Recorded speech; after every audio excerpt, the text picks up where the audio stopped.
soldier taking a woman with her 2 young children into the concentration camp says you can only take one of your children with you, so which one will you choose? And if she refuses to say, well, I'll take the boy rather than the girl, or the girl rather than the boy, the soldier will take both of them from her. And so she had to choose. And thus she was in a dilemma, a moral dilemma, where any choice she made was bad. But that doesn't mean it was wrong for her to make such a choice. She had to make a choice, and the result would be bad no matter what it is. So right and wrong are not equivalent to good and bad. There's a difference between what is good and bad, that's moral value, and what is right and wrong. Moral values have to do with a thing's moral worth. What is the moral worth of something? Duties have to do with whether something is obligatory for you to do or not, with your moral obligations. Now, is there any question, by way of understanding, about the difference between values and duties, as I've explained them? Yes? Don't they cross over somewhat, though, moral values and duties? I mean, particularly being a Christian, in some ways, because, I mean, you can be moral about things, and also the duties that you have, the duty that you did was good and moral. I mean, it's well, think of the Sophie's Choice example. There's an example where no matter what you do, it's bad.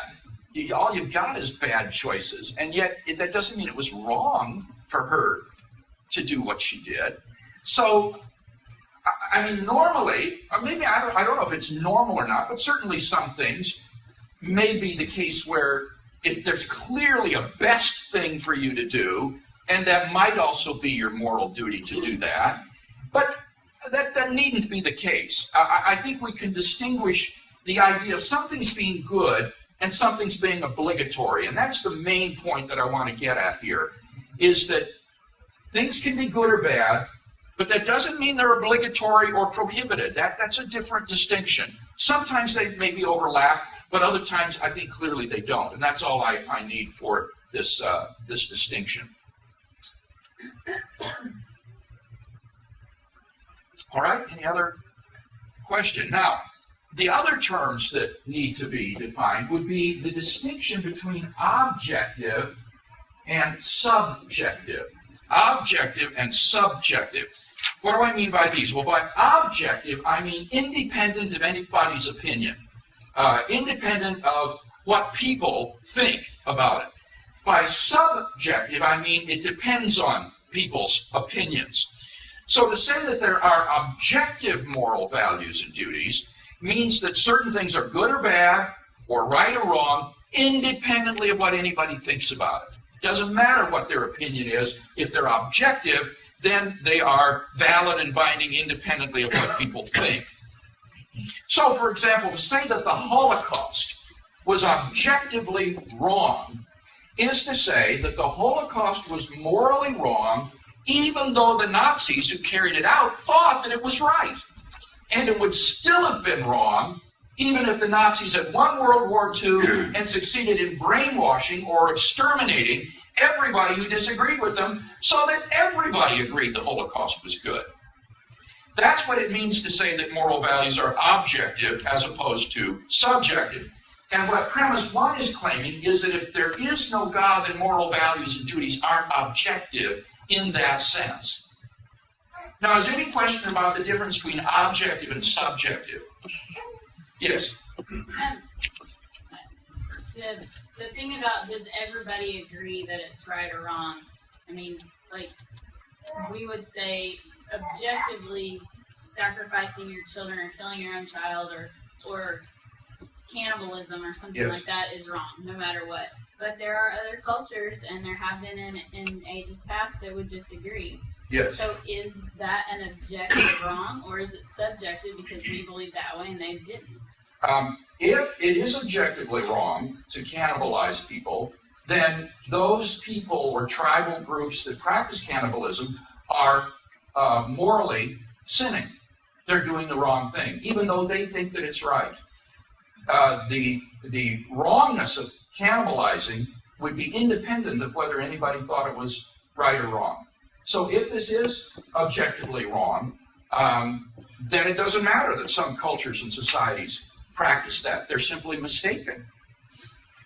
That's what I'm getting at, is who decides that it's a mistake. If you're dealing with just Right. if you're dealing with it's total secularists, then they're going to say that that's subjective. Well, that's what I'm saying. I'm saying that if God doesn't exist, the secularist is right. It's all socio-culturally relative. So you said, who says that it's objectively wrong? Well, here he is. And my argument is that on atheism, you no longer have any basis for affirming the objectivity of moral values and duties. Everything will become relative. Yes? When you say that subjective morality is based on a person's opinion, do you also mean to imply that God's opinion is of a different category? Well, I was careful to use the word people, and I don't include God in the class of people. Okay. So I'm thinking here of human beings. But obviously, if God does exist, and moral values are rooted in God, then they will not be independent of what God thinks about them. Now, this is going to raise some issues that we'll discuss in a minute, but I was excluding God from that class of people, right, whose opinions are irrelevant as to whether or not objective moral values exist or not. Good question. All right. Well, what defense, then, can we give of premise one? Well, let's first talk about moral values. Traditionally, moral values have been rooted in God. God was, in Western society, considered to be the highest good, and it was God who determined what was good or evil. But if the atheist is right, if there is no God, then what basis remains for objective moral values? In particular, why think that human beings would have moral worth on an atheistic view? The most popular form of atheism today is naturalism.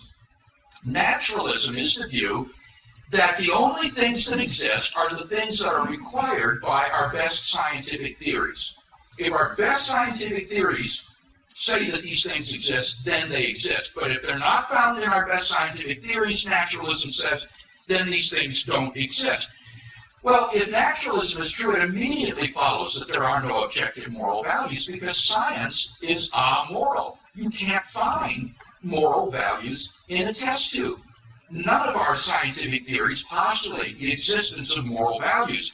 So if naturalism is true, it immediately follows that in the absence of God, there are no objective moral values.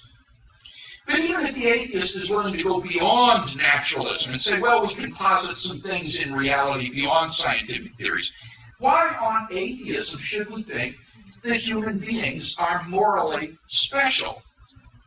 On atheism, what are human beings? They're just accidental byproducts of naturalistic evolution, which have evolved relatively recently on this infinitesimal speck of dust called the planet Earth, lost somewhere in a hostile and mindless universe, and which are doomed to perish individually and collectively in a relatively short time. Richard Dawkins' assessment of human worth may be depressing, but why, on atheism, is he mistaken when he says there is at bottom no design, no purpose, no evil, no good, just pointless indifference. We are machines for propagating DNA. It is every living object's sole reason for being. On a naturalistic view, moral values are just the byproducts of biological and social conditioning. In a troop of baboons, you can witness cooperative and even self-sacrificial behavior because evolution has determined that this is beneficial for the survival of the species.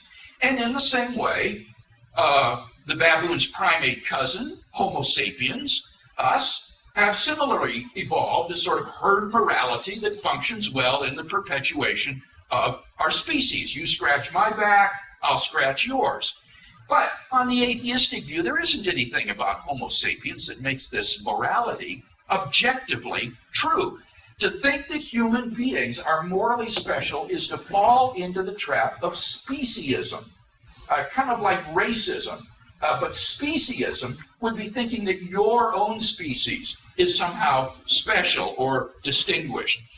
But if there isn't any God, then any reason for regarding the species Homo sapiens as special seems to be removed. If you take God out of the picture, then all you're left with is this ape-like creature living on this speck of dust in space called the planet Earth with delusions of moral grandeur. So much for moral values. Take now moral duties. Traditionally, our moral duties were thought to be established by God's commandments to us. For example, the Ten Commandments would be part of our moral obligations. But if there is no God, then what is the basis for moral duties? Who or what lays these moral obligations upon us in the absence of God? In the atheistic view, human beings are just animals, and animals have no moral duties. When a lion kills a zebra, it kills the zebra, but it doesn't murder the zebra. When a great white shark forcefully copulates with another female white shark, it forcefully copulates with her, but it doesn't rape her. Because you see, none of these things is forbidden. There is no moral dimension to these acts in the animal kingdom. They're neither prohibited nor obligatory. So, if there is no God, why think that we have any moral obligations to do anything? Well, where would these moral duties or obligations come from? Who puts them on us? It's hard to see how there would be anything, if there is no God, more than just a kind of subjective impression we have that we have obligations to fulfill, which are the result of societal and parental condition on us. Now, certainly certain actions in human society, like rape and incest, for example, are disapproved by society at large, and therefore they become taboo throughout human society. But that doesn't do anything to show that these acts are objectively, morally wrong. Behavior like incest and rape goes on all the time in the animal kingdom, but there's no moral dimension to it. The rapist who chooses to flout the herd morality and indulge his lusts is really, on the atheistic view, doing nothing more serious than acting unfashionably. He's like the person who belches at the dinner table or picks his nose in public, but he doesn't do anything objectively wrong. If there is no moral lawgiver, then there is no objective moral law which is laid upon us. Now, it's extremely important that we be clear about the argument that I've presented thus far. I can almost guarantee you that if you share this argument with an unbeliever, the response you will get is, how dare you say that unbelievers cannot live good moral lives? And they'll think you're intolerant and bigoted for saying that only believers live good and decent moral lives. We have to help them understand that that is a complete misunderstanding of the argument. The question here is not, must we believe in God in order to live good moral lives? That's not the question. I'm not saying that in order to live a good, decent life, you have to believe in God. Again, the question is not, can we recognize objective moral values without believing in God? I certainly think that we can. You don't need to believe in God in order to recognize that we ought to love our children rather than abuse them. Or again, the question is not, can we formulate a system of ethics without reference to God? Well, if you're willing to grant the intrinsic value of human beings, there's no reason to think you can't draft a system of ethics that would largely agree with what the Christian holds to. None of those is the question. Rather, the question is, if God does not exist, do objective moral values and duties exist? The question is not about the necessity of belief in God for moral values and duties. The question is about the existence of God for moral values and duties. And I've been shocked, frankly, at how many professional philosophers who ought to know better are confused about this argument. For example, I had a debate a few years ago